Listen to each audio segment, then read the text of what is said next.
Hi guys! Welcome to my channel. And for those who do not know me, my name is Zaya and I post anything and everything.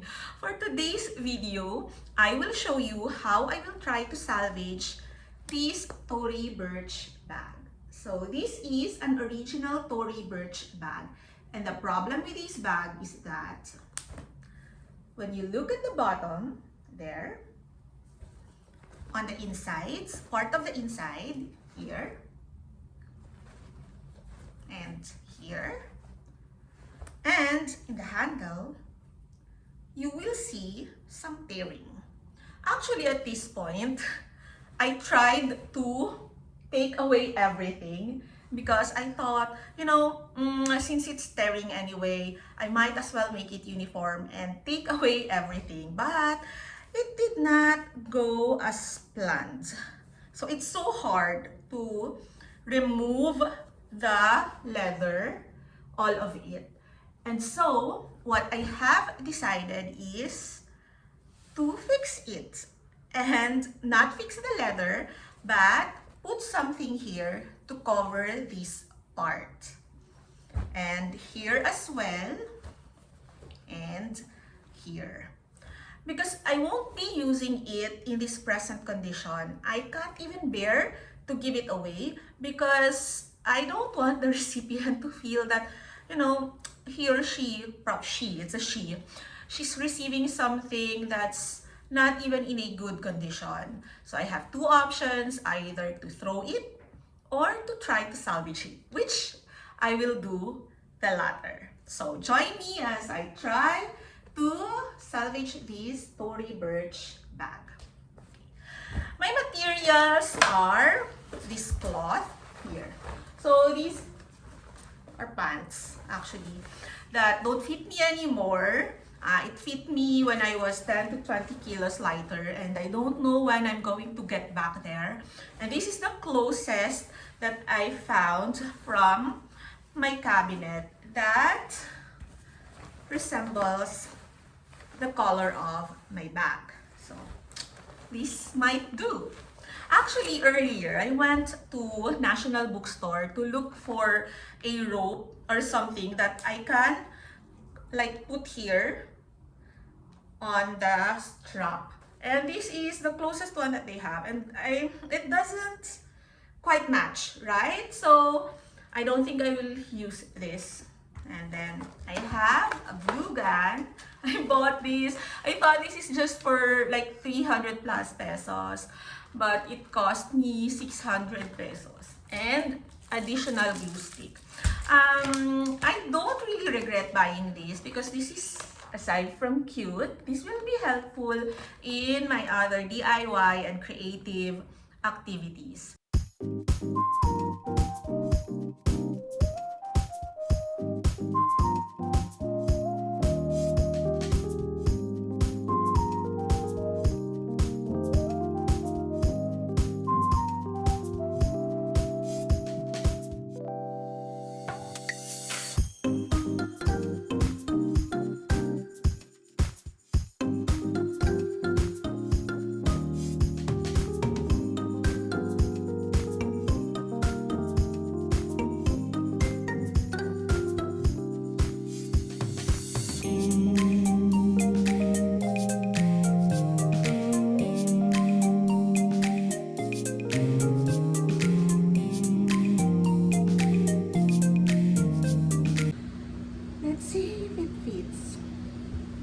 Not perfectly. What should I do? Should I settle or should I redo it?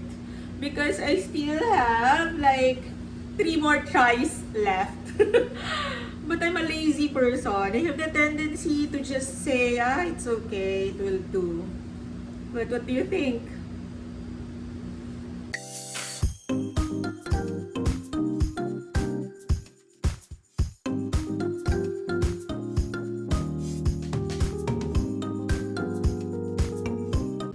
Try. I don't know if I can do a third one if it doesn't fit.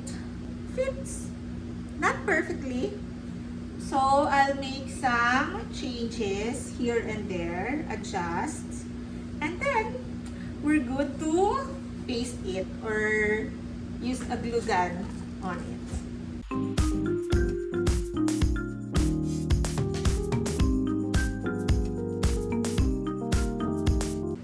So let's now stick this cloth into the bottom of the bag using the glue gun and the glue stick.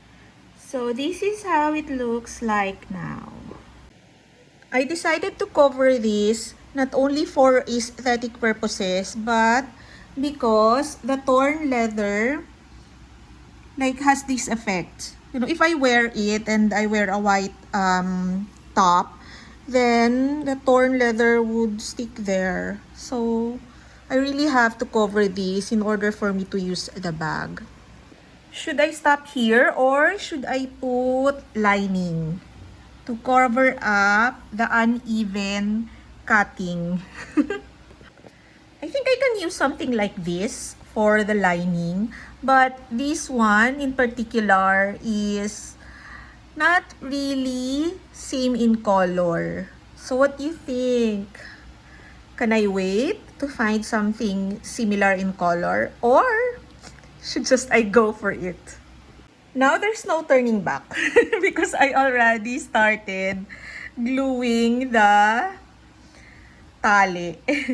And I see the value there because it will enclose this and make sure that the cloth stays intact at the bottom.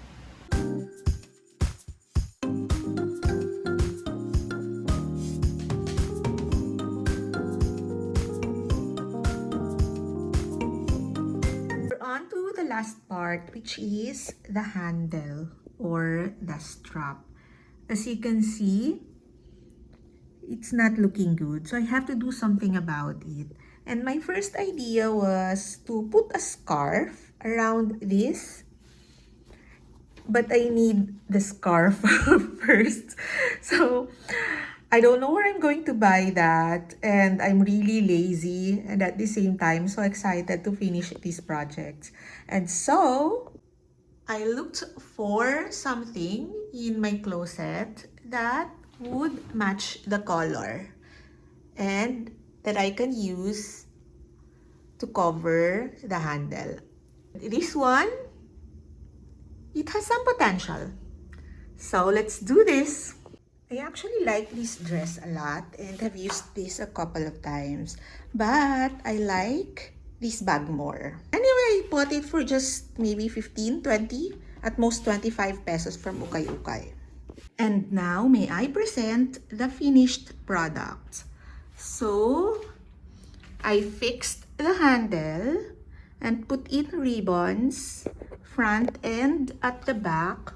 See, here. It's not perfect because you can see some loose stuff over there. But I think overall, this bag is already usable, unlike its earlier condition. Let's revisit the bottom part and the inside. There. This is my first time doing something like this and I'm quite happy with the output. It may not be something that, you know, I can use in formal occasions or in the office or something, but I can use it when I go out or when I go to the beach. I'm not sure if I ruined the bag, but it was already ruined anyway. And I don't think it can get any worse. Also, I don't want to throw it. Look at the design. The body looks nice. And it's just that the handle, the bottom, and the inside part is tearing. And I think I did something about that. Overall, I'm happy with the outcome. So this is it. Let me know what you think. Thanks for watching.